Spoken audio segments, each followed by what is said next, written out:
Good morning, everyone. Let's continue with our subject, the poetical books.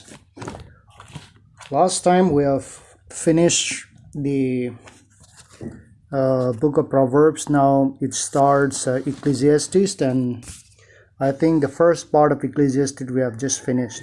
Okay, just wait.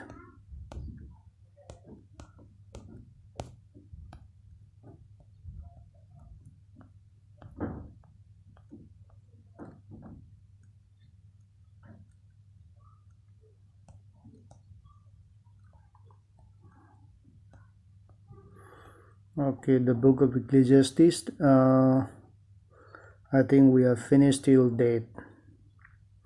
Now let's go to the title of the book. Okay, the title of the book. Let's read your notes. The name Ecclesiastes stems from the title given in the Greek translation, the Septuagint. Greek term Ecclesiastes means assembly. Okay, assembly, and is derived from the word ecclesia, assembly or church. The Hebrew word is kohelet, which means one who convenes and speaks at an assembly or an ecclesiastic or preacher. Okay, so the name Ecclesiastes stems from the Greek word Ecclesiastes, from the Greek word translated during this Septuagint. Okay, Greek term Ecclesiastes means assembly. Ecclesiastes means assembly, assembling together for some common purpose. It is not only the religious gathering, but this Ecclesiastes or the assembly can be called for any kind of gathering, any kind of assembly. Okay, so don't take it only for the religious gathering.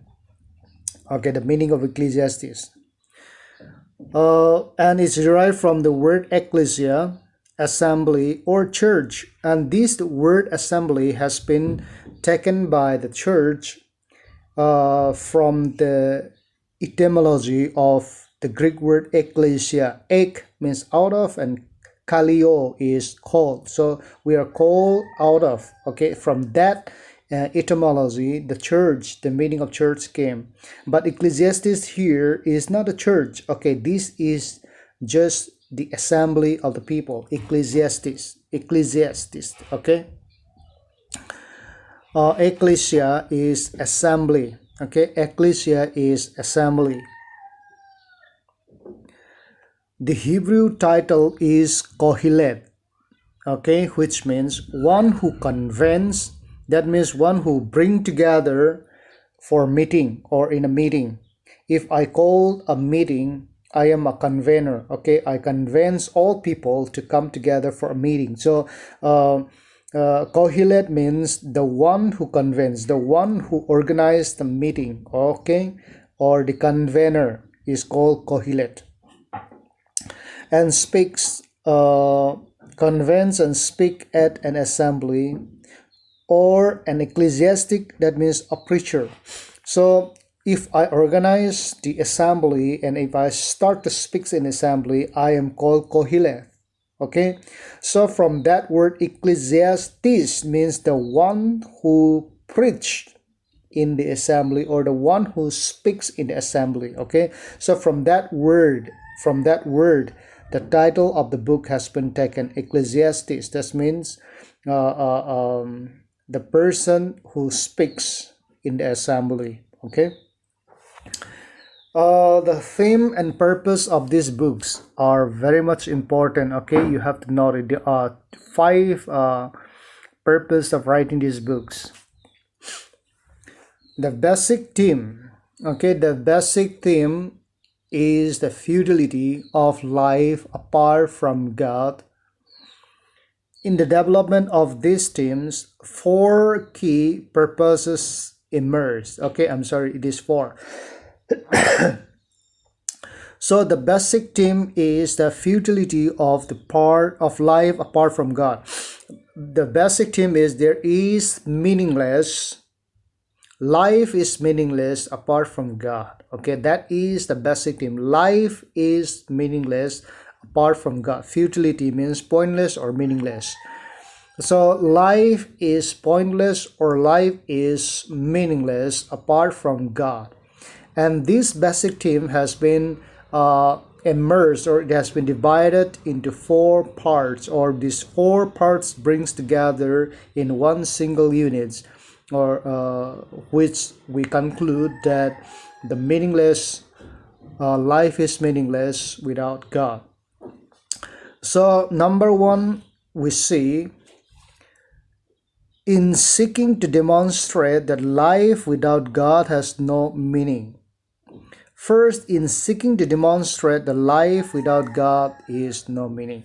So, number one, the purpose of this book is you seek for anything without God in your life, okay, you will be ended in nothing, okay?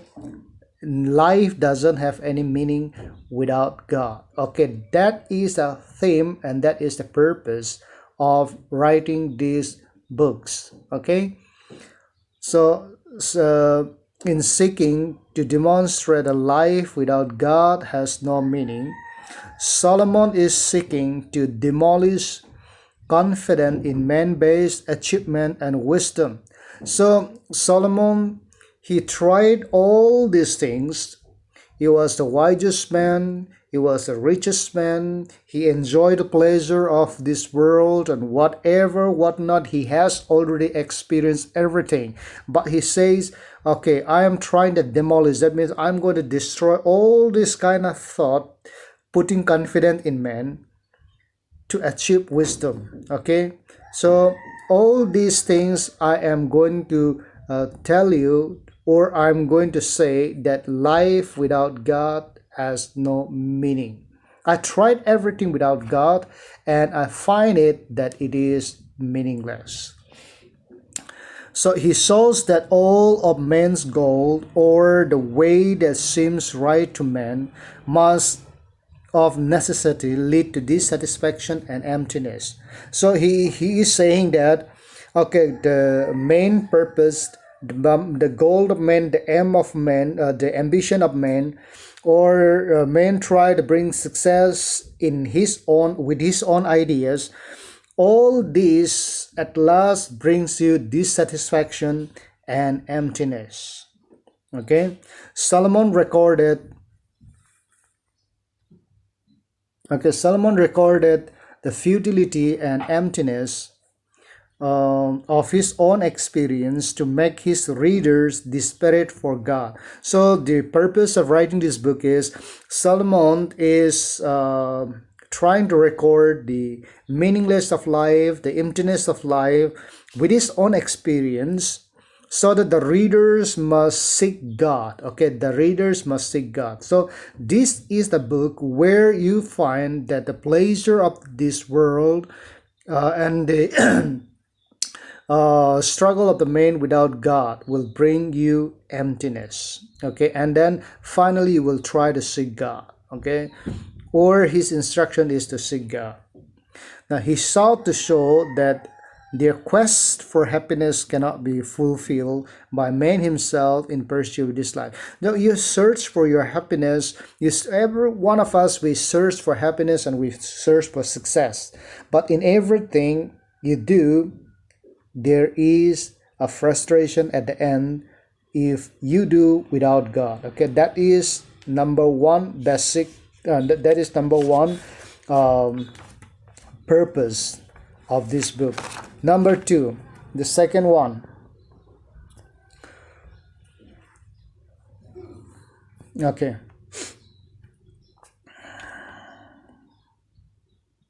Wait. Second, Solomon affirmed that the fact that much in life cannot be fulfilled or fully understood, which means we must live by faith and not by sight. Number two, the purpose or the theme of this book is that the fact that much in life cannot be fully understood. All the things that hang around us cannot be understood by our puny mind, by our puny heart. So Solomon says we must live by faith and not by sight. You try to understand all these things, you cannot understand anything. Okay, you cannot understand all things that hangs around. So what we have to do is we have to live by faith. Okay, if you're trying to bring all these things and if you're trying to put together here, and then if you're trying to know everything, we cannot know everything. We cannot know everything. So what we have to do is all the things that you don't know, all the things that I don't know, we have to live by faith and not by sight. Okay, life is full of unexplained enigmas, unresolved anomalies, and uncorrect injustice. Life is life is full of unexplained enigmas. What is that enigmas? Enigmas, that means a mystery, okay? Mystery of a person or thing. So life is full of unexplained mysteries. The hidden things, the hidden agendas, the hidden things. We cannot understand all these mysterious things. Okay, we cannot explain all these mysterious things. Okay, and we cannot resolve. Anomalies means something different than what is normal. Okay, if you want to write the meaning of enigmas is mysterious of a person or a thing, and anomalies is something different than the normal. Okay, something different than the, so unresolved anomalies, that means there are different things that you cannot solve or you cannot resolve. Okay, there are different things that you cannot resolve in life. And incorrect injustice. Okay, uncorrected injustice, I'm sorry, uncorrected injustice. We cannot correct all the injustice. We know this is not justice, we know this is not justice, but we cannot correct them fully. Okay, number one, we cannot explain all the mystery things. Number two, we cannot solve all the different problem. Number three, we cannot bring justice to all the injustice. Okay, so there is much in life man cannot comprehend nor control, but by faith we can rest in the sovereign wisdom and the work of God. So we cannot comprehend, we cannot understand, or we cannot go along with all these things, or we cannot control. So we have to live by faith in the sovereign wisdom and the work of God. So this is the second purpose of the book of Proverbs, Ecclesiastes. Okay, much like the book of Job, Ecclesiastes not only affirms that man is finite, but that he must learn to live with mystery. Life down here on earth, life under the sun cannot provide the key to life itself. And for our world fallen, bankrupt, in view of this man, much have more than a horizontal outlook. He must have the upward look to God, fearing and trusting Him. Ignominy and injustice must be left in His hand to resolve. So what he's saying is, since you try to look left, you try to look right, you try to look forward, you try to look back, you tried every horizontal, but we forget to look upward. Okay, so that means we forget to seek God. Now, unless you seek God, you cannot solve all this problem. Okay, so when you seek God, there are many things that we do not understand. We have to seek God by faith. That is number two. Number third, Ecclesiastes presents a realistic view of life that uh, counterbalance the optimism of Proverbs. Third is Ecclesiastes present the realistic view of life, the realistic view of life. What is the real life? Okay, what is the real life? And it says we have to counterbalance the optimism. Optimism is, you have a confidence about the future. Okay, you have the confidence about the future, or putting confidence or hopefulness for the future. So counterbalance the optimism of Proverbs. That means whatever there is there in the book of Proverbs, okay, we have to counterbalance. Okay, we have to counterbalance. It shows that there are exceptions to the laws and promises of Proverbs, at least from the standpoint of this slide. Okay, the book of Proverbs says so many things about life, and when it comes here, it seems to be contradicting, but we have to see the counterbalance. Whatever he said there in the book of Proverbs and whatever he said here, okay, it seems to be contradicting, okay, but he says we have to live with counterbalance, okay. For example, you see here in the book of Proverbs, chapter 10 and verse 16, okay, it says, whoever does the rightful thing will have life, and those who do the injustice will reap or will reap sin. Okay, so whatever you do for the right thing, you are going to get the reward of the righteous things. Okay, so affirms that justice is mated. Mated means it is the dealt with justice, or it is been awarded. Okay, affirms that justice is done to the righteous and to the wicked. Justice is done to the wicked, to the righteous. Whatever he does right, okay, he will be judged by that, and if you are wicked, you will judge by that. Okay.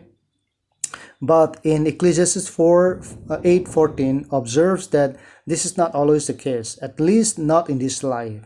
Okay, are this contradicting?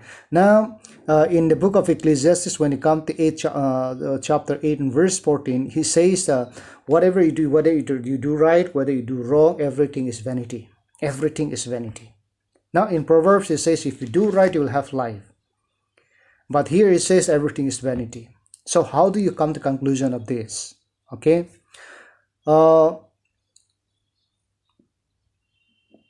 Okay.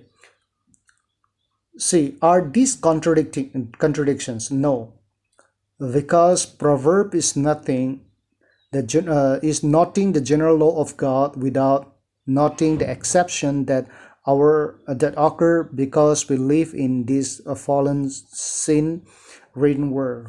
Okay, proverb is dealing with the natural law of God. Okay, or from the point of God, and Ecclesiastes is writing with the point of man. What Solomon was telling is that it is not true to all, but normally, okay, normally for those person who does good from God point of view, okay, he rewards everyone. This reward may not be here in this life, okay. The reward that is there in the book of Proverbs may not be here in this life, but he is going to get sure if you do right. But life here on earth, okay, it seems like everything is, even if you do righteous things, you perish. Even if you do the wicked things, you perish. So everything here on life is meaningless. So the Ecclesiastes is pointing out the life over here, but the book of Proverbs is pointing both here and the life after. Okay, so there is no contradiction. So that is number 3. It points to the realistic of life. Then lastly, number 4, Solomon shows that man, life to his own strategy, will always find life empty, frustrating, and mysterious. Okay, this is, I think, repeating with the Second one, slightly different. Okay, now life, man is left with his own strategies and always try to find the new thing will lead them into emptiness, frustration, and mysteries. So the book, however, does not mean that life has no answer. That is what we tend to read from the beginning. When you start reading the book of Ecclesiastes, everything is vanity, everything is vanity. So sometimes it give us doubt. Okay, whatever I'm doing here, it is empty or it is meaningless because the Bible said so. So it sometimes give us frustration, and sometimes it give us the doubt. Okay, is it true that whatever I'm doing, whatever I'm achieving, is it for emptiness, is it for vanity? Solomon doesn't say that, but Solomon was saying, or what Solomon means to say is, the book, however, does not mean that life has no answer, that life is totally useless or meaningless. Meaning and significance can be found, he explained, in fearing God. Okay, I'm sorry. In fearing God, okay, then frustration can thus be replaced with contentment through fellowship with God.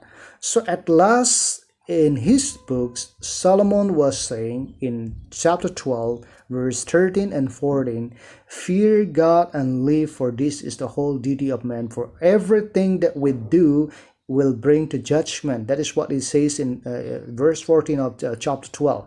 Okay, so what Solomon was telling is, okay, if you do everything without God, it is emptiness. But when you do with God, okay, you will find meaning in your life. Okay, life without God is meaningless. Okay, that is the purpose of this book. Okay, so when you read Ecclesiastics, it gives us, it is not giving us the hopelessness of our life or the meaningless of our life, but it gives us to trust more so that we will have a meaningful life. Okay, thank you so much, and we'll continue with these books in the next class. See you in the next class. Okay, have a nice day.